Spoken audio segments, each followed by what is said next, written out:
सरपुरुष और अक्षर पुरुष से कोई अन्य और पुरुष माने प्रभु है जो उत्तम है, श्रेष्ठ है।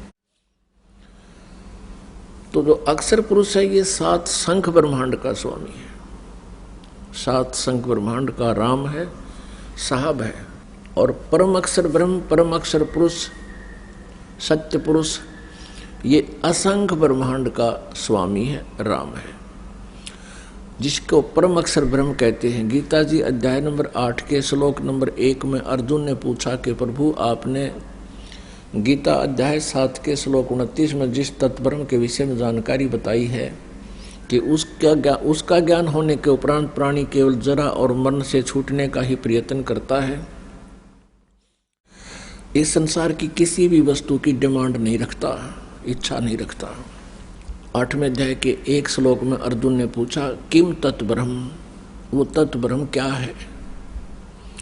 इसका उत्तर गीता ज्ञान दाता ने 8वें अध्याय के 3रे श्लोक में दिया कि वो परम अक्षर ब्रह्म है। वो गीता ज्ञान दाता से अन्य है और है, सुप्रीम पावर है। तो वो परम अक्षर ब्रह्म जो है वो सर्वशक्तिमान है और ऑल कंट्रोलर है, कंप्लीट गॉड है, वो पूर्ण परमात्मा है और वो कबीर देव है, कबीर साहब है, जो बनारस में, काशी में, भारतवर्ष की पावन पृथ्वी पर आकर के 120 वर्ष रहे थे, सतलोक से चलकर आए थे, सह शरीर आए थे, सह शरीर चले गए थे। वो परम अक्षर ब्रह्म है। और गीता ज्ञानदाता अध्याय नंबर 15 के श्लोक नंबर 1 से 4 में स्पष्ट करता है कि तत्वदर्शी संत की पहचान बताई गई है कि उल्टे लटके हुए संसार रूपी वृक्ष के सभी विभागों को जो विस्तार से बताता है वो तत्वदर्शी संत है। और तत्वदर्शी संत की प्राप्ति के उपरांत परमेश्वर के उस परम पद की खोज करनी चाहिए जहाँ जाने के बाद साधक फिर लौटकर कभी संसार में नहीं आते। और जिस परमेश्वर से संसार रूपी वृक्ष की प्रवृत्ति विस्तार को प्राप्त हुई है, यानी जिसने सब ब्रह्मांडों की रचना की है, और उसी की पूजा करनी चाहिए, अन्य की नहीं। ये गीता ज्ञानदाता दृढ़ता से कह रहा है। अपनी पूजा के विषय में भी बताता है। 8वें अध्याय के 13वें श्लोक में कहता है कि मेरा तो केवल एक ओम अक्षर है, इसकी साधना करोगे तो मेरे वाली परम गति प्राप्त होगी। ओम ब्रह्म का जाप है। ओम के जाप की सत साधना करने से, सच्चे दिल से करने से ब्रह्मलोक प्राप्त होता है। ब्रह्मलोक पर्यंत भी प्राणी पुनर्जन्म के अंदर है, उनकी भी जन्म मृत्यु होती है। गीता जी अध्याय नंबर 8 के श्लोक नंबर 16 में स्पष्ट किया है। गीता ज्ञानदाता स्वयं भी कहता है कि 4थे अध्याय के 5वें और 9वें श्लोक में, दूसरे अध्याय के 2 और 12 श्लोक में, 10वें अध्याय के दूसरे श्लोक में कि अर्जुन मेरे और तेरे बहुत जन्म हो चुके हैं, तू नहीं जानता मैं जानता हूँ, मेरे जन्म और कर्म अलौकिक है। मेरी उत्पत्ति को ये देवता और ब्रह्म, ये ऋषि लोग नहीं जानते। इससे सिद्ध है कि गीता ज्ञानदाता ये ब्रह्म है, श्री कृष्ण जी में प्रवेश करके बोल रहा है। इसके कर्म अलौकिक इसी प्रकार हैं कि वो कभी किसी के समक्ष नहीं आता और किसी में प्रवेश करके या किसी का रूप धारण करके अपने कार्य करता है। तो उसी परमात्मा परम अक्षर ब्रह्म की साधना से प्राणी को पूर्ण मोक्ष प्राप्त होता है। वहां जाने के बाद फिर लौटकर संसार में कभी नहीं आते। अब यहाँ काल के लोक में क्या स्थिति है, ब्रह्म के लोक में इन 21 ब्रह्मांडों में क्या स्थिति है और 7 संघ ब्रह्मांडों में भी क्या स्थिति है।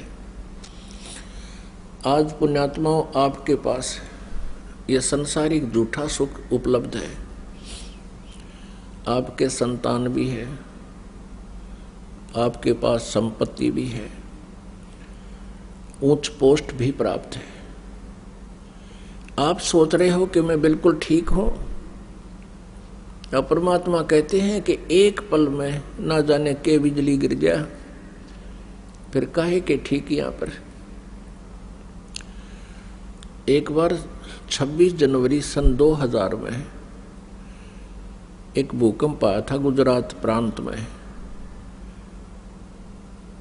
पुण्यात्मा छुट्टी का दिन था, सभी अपने अपने घरों में 26 जनवरी गणतंत्र दिवस की झांकियां देखने के लिए बैठे थे। उसी समय इतना भयंकर भूकंप आया। 8-8 6-6 मंजिल की कोठियां थी और वो सभी तहस नहस हो गई। जिन मकानों को बनाते बनाते दादे परदादे चले गए उनके, और आप भी उन्हीं को व्यवस्थित करने में लगे हुए थे, उन्हीं कोठियों के नीचे दबकर मर गए लाखों की संख्या में। इस काल ने वहां गाड़ी गाल दी। तो यहां परमात्मा याद दिलाते हैं, बच्चों तुम भांग के नशे में हो। कौन से भांग के नशे में? इस काल के झूठे सुख रूपी इस भांग को पीकर तुम मदमस्त हो गए। कबीर ये माया अटपटी सब घट आन अड़ी, किस किस को समझाऊं या कुएं भांग पड़ी। अब परमात्मा कहते हैं किस किस न समझाऊं, इस 21 ब्रह्मांड के कुएं में काल ने बगैर तौल की भांग डाल रखी है, और इस भांग को हम पिए बैठे हैं। अब इस एंटीबायोटिक प्रवचनों से, परमात्मा की वाणी और ज्ञान से आपकी अब भांग उतरेगी, ये नशा उतर जाएगा। फिर आपको नींद भी ढंग से नहीं आया करेगी, लेकिन नींद में भी चिंता बनी रहेगी, हे भगवान कहीं फिर काल का दाव ना लग जावे, हमारा फिर पुनर्जन्म ना हो जावे, कहीं हमसे भक्ति ना बने। पुण्यात्माओं, जब आपका ये अज्ञान अंधकार हट जाएगा और ये झूठे सुख का जो माया है इसका नशा उतर जाएगा, फिर आपको जीने का लुत्फ न्यारा ही होगा।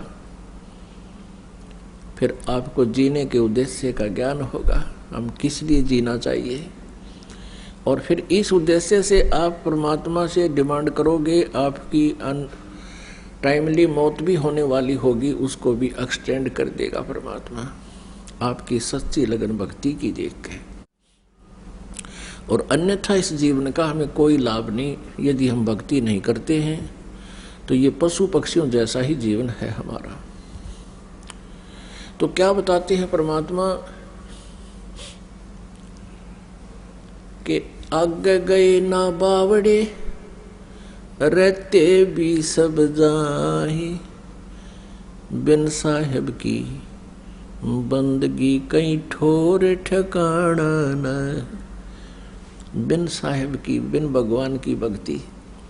अब कौन से भगवान की भक्ति, ये आपको बता दिया।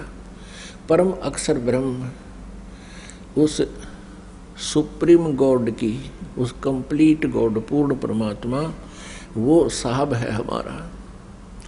अब जैसे आप जी यहाँ अपने आप को ठीक मान रहे हो, 1 मिनट में मृत्यु हो जाती है, यहाँ से हुआ चलो, फिर अपने पुण्य अच्छे कर रखे हैं तो स्वर्ग में गए, स्वर्ग के अंदर आपके पुण्य रहे तब तक तो आप स्वर्ग में रहे, उसके बाद वहाँ से चलो कहाँ, नरक में। नरक में पापों को भोगा, फिर वहाँ से कहा चलो गधे की योनि में। अब कुमार कर डले ढोए हैं, मिट्टी ढोई, फिर वहाँ से मृत्यु होगी, फिर चलो सूअर की योनि में, वहाँ मृत्यु होगी, फिर चलो कुत्ते की योनि में। या चलो चलो जब तक नहीं मिटेगी तब तक हमारा कोई ठोर ठिकाना ना। और वो चलो चलो मिटेगी कबीर परमेश्वर जी से। कबीर परमेश्वर जी को काल ने इतना रिजेक्ट करवा दिया नकली गुरुओं द्वारा, आचार्यों द्वारा। हम अन्य सभी देवताओं को पूज सकते थे, लेकिन कबीर जी को कोई, जुलाहे कबीर को, धाने कबीर को कोई ये कह दे कि ये भगवान है, तो मजाक हंसी आती थी उस व्यक्ति की।